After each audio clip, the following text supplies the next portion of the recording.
2024 பாராளுமன்ற தேர்தலுக்கு பிறகு நம்முடைய கட்சி அலுவலகத்தில் நம்முடைய பத்திரிகை நண்பர்களை சந்தித்துக் கொண்டிருக்கின்றோம்.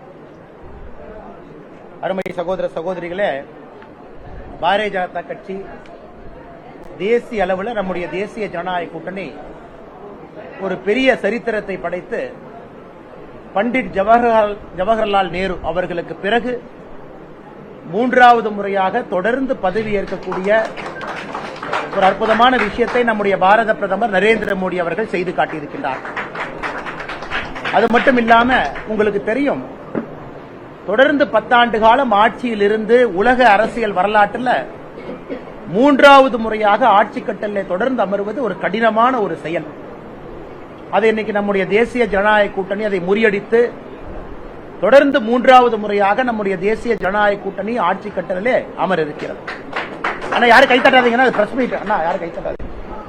இது குறிப்பாக நம்முடைய மக்களுக்கு 142 கோடி மக்களுக்கு 98 கோடி வாக்காளர்களுக்கு இந்த நேரத்தில் தமிழகத்தில் இருக்கக்கூடிய எல்லா வாக்காளர்களுக்கும் கூட நாங்கள் நன்றி கடன் பட்டிருக்கின்றோம்.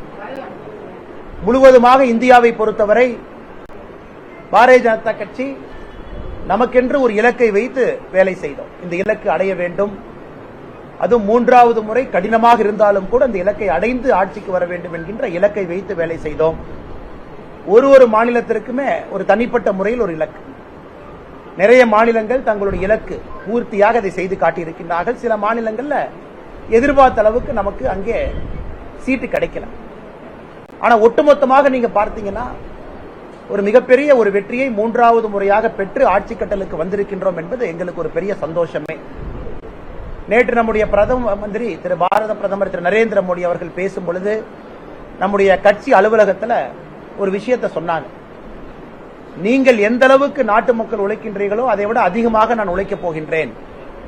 நீங்க 10 மணி நேரம் உழைக்கிறீங்கன்னா நான் 18 மணி நேரம் வேலை செய்ய போறேன். அடுத்து நம்முடைய இலக்கு தேர்தல் பிரச்சாரத்தின் பொழுது நாம் சொல்லியிருக்கக்கூடிய வளர்ச்சி அடைந்த பாரதம், அடுத்த 100 நாட்களுக்கு நாம் வைத்திருக்கக்கூடிய வளர்ச்சி இலக்கு எல்லாம் கூட இந்த 5 ஆண்டுகள்ல நாங்கள் பூர்த்தி செய்வோம். இந்தியாவில் குறிப்பாக வறுமை என்பது கடந்த கால பேச்சாக மட்டும் இருக்கும், அதற்காக நாங்கள் உழைப்போம் என்று பிரதமர் அவர்கள் சொல்லியிருக்கின்றார். அதே நேரத்தில் தமிழகத்தில் பாரதிய ஜனதா கட்சி வளர்ந்திருக்கிறது, எந்த மாற்று கருத்தும் இல்லை. தேசிய ஜனநாயக கூட்டணி நாங்கள் மொத்தமாக சேர்ந்து வளர்ந்திருக்கின்றோம். எங்கள் அனைவருக்கும் ஒரு இலக்கு இருந்தது. இந்த முறை தேசிய ஜனநாயக கூட்டணி சார்பாக பாராளுமன்ற உறுப்பினர்களை அனுப்பி வைக்க வேண்டும் என்கின்ற இலக்கு இருந்துச்சு. அந்த இலக்கு எங்களால் அடைய முடியவில்லை என்பது எங்களுக்கு வருத்தமே. நம்முடைய தலைவர்கள் எல்லாம் களத்தில் இருந்தார்கள், மிக கடுமையாக போராடினோம். ஆனால் இங்கிருந்து பாராளுமன்ற உறுப்பினர்களை இந்த முறை அனுப்பி வைக்க வேண்டும் என்று நாங்கள் எதிர்பார்த்தது நடக்கவில்லை. வாக்கு சதவீதம் அதிகமாக இருக்கிறது. மக்கள் எல்லா இடத்திலும் கூட பாரதிய ஜனதா கட்சிக்கு ஆதரவு கொடுத்திருக்கின்றார்கள்.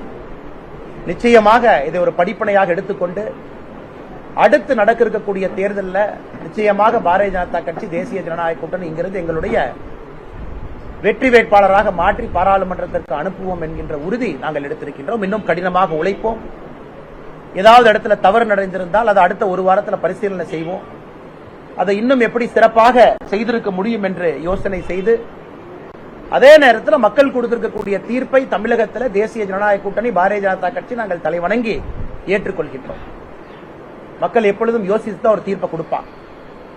எங்களுக்கு வாக்கு சதவீதத்தை அதிகப்படுத்த வேண்டும் என்று நினைத்து அதிகப்படுத்தி இருக்கிறாங்க. அதே நேரத்தில் அது எம்பிக்களாக மாற்ற முடியவில்லை, அதை மாற்றுவோம். அதனால் மக்கள் கொடுத்திருக்கக்கூடிய தீர்ப்புகளை ஏற்றுக்கொண்டு இங்கே வெற்றி பெற்றிருக்கக்கூடிய 39 தமிழகத்தில் புதுச்சேரி 1 40 நம்முடைய இந்தி கூட்டணியினுடைய சகோதர சகோதரிகளுக்கு எங்களுடைய மனமார்ந்த வாழ்த்துக்களை தெரிவித்துக் கொள்கின்றோம்.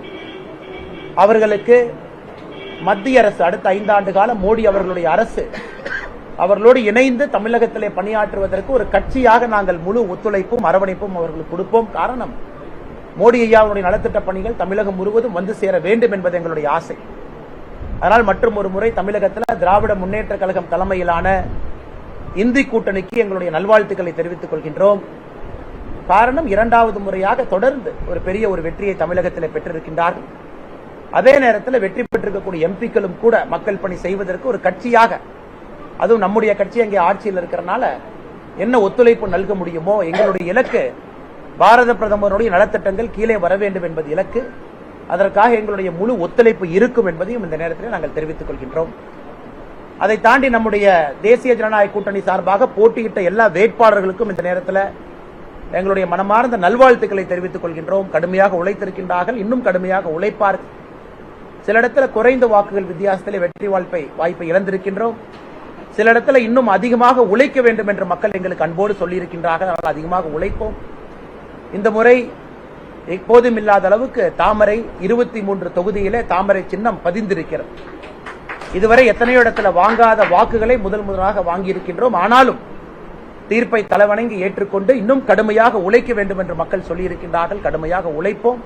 வருகின்ற காலத்தில் எங்க உழைப்பை நீங்க பார்ப்பீங்க.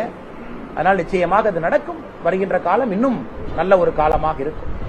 அதை தாண்டி பத்திரிகை நண்பர்களுக்கு இருக்கக்கூடிய கேள்விகளுக்கு பதில் சொல்வதற்கு நாங்கள் கடமைப்பட்டிருக்கின்றோம். காரணம், வாக்குப்பதிவுக்கு பிறகு வாக்கு எண்ணிக்கைக்கு பிறகு நம்முடைய கமலாலயத்தில் நடக்கக்கூடிய முதல் பத்திரிகையாளர் சந்திப்பு. நிறைய கேள்விகள் இருக்கலாம், மாற்று கருத்து உங்களுக்கு இருக்கலாம்.